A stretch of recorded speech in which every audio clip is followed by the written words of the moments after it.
ఈరోజు వెంకయ్య ఆశ్రమంలో అన్నదానం చేయవారు సమస్త సద్గురు సాయినాథుని ఆశీస్సులతో శ్రీమతి వెంకట నాగలక్ష్మి గారు ఆర్టీఓ రీజనల్ ట్రాన్స్పోర్ట్ ఆఫీసర్,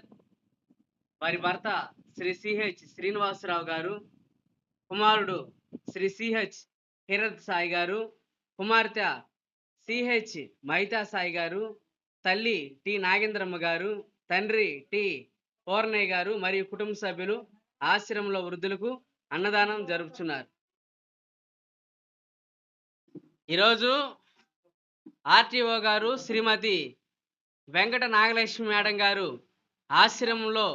మీ అందరికీ అన్నదాన కార్యక్రమాన్ని జరిపిస్తా ఉన్నారు. అన్నదాత అన్నదాత అన్నదాత